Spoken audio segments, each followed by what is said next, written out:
हमें तो कल संयुक्त किसान मोर्चा की मीटिंग पे थे, रात को आए, रात को पता चला है।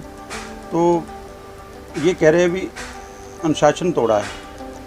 हम अनुशासन में रहकर ही विरोध प्रदर्शन कर रहे थे। हमारा संयुक्त किसान मोर्चे का आह्वान था 26 तारीख को जो नरेंद्र मोदी के पुतले फूकने हैं और घरों पर और अपने बाइक वाहनों पर काले झंडे लगाने हैं। उसी के चलते ही हमने जो ऐलान किया था भी हम दुष्यंत चौटाला की कोठी के आगे नरेंद्र मोदी के, सीएम मनोहर लाल खट्टर के, डिप्टी सीएम दुष्यंत चौटाला के, रणजीत चौटाला के और कृषि मंत्री के पुतले फूकेंगे। तो हम पुतले फूकने जा रहे थे तो बाबा बुमन शाह चौक पर बैरिकेडिंग कर दी, जो कि हमने तो ये ऐलान किया था भी उनकी कोठी के आगे पुतले फूकने हैं। फिर हमने प्रशासन कहने लगा भी वहाँ नहीं जाने देंगे। हमने कहा कि आप 100-200 मीटर जो है उर्ली साइड हम वहाँ प्रदर्शन कर लेंगे अपना। तो फिर भी उन्होंने परमिशन नहीं दिया।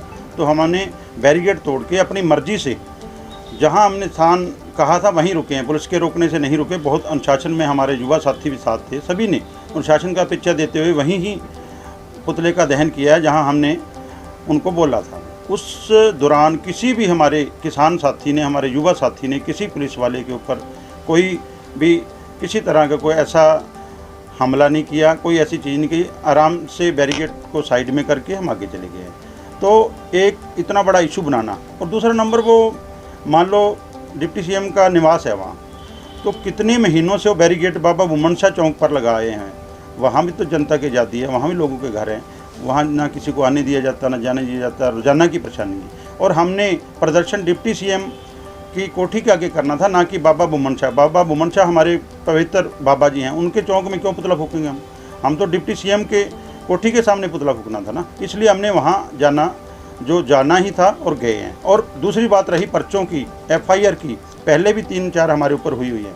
इन एफआईआर से डर के, इन पर्चों से डर के कोई भी किसान, हमारे युवा साथियों के रात के फ़ोन आ रहे हैं, वो कहते हैं भी एफआईआर हुई है, हम और जाएंगे, हम विरोध प्रदर्शन करेंगे, हम घराव करते हैं। मैं कहा नहीं, अपनी सारी जत्थेबंदी का हमने पदाधिकारियों को बुला रखा है। अभी थोड़ी देर में मीटिंग करके हम जो अगले रणनीति है तय करेंगे। हमारा संयुक्त किसान मोर्चा से भी बात चल रही है, वहाँ से जो निर्देश आएगा, जो आगे की रणनीति होगी हम तय करेंगे। सारे हमारे सिरसा के जितनी और जत्थेबंदियाँ, किसान जत्थेबंदियाँ, उनके साथ भी राय मशवरा करके हम आगे की रणनीति को तय करेंगे, क्योंकि ये हमारा हक है प्रदर्शन करना। हम तीनों काले कानूनों के खिलाफ पिछले 6 महीनों से दिल्ली के बॉर्डरों पर और इससे पहले 3 महीने हरियाणा और पंजाब में, लगभग 9 महीने से हम प्रदर्शन कर रहे हैं 3 काले कानूनों के खिलाफ, एमएसपी गारंटी कानून बनाने के लिए। और इसलिए हमने ये एक उस प्रदर्शन का ही हिस्सा था जो हमारी संयुक्त किसान मोर्चे की कॉल थी।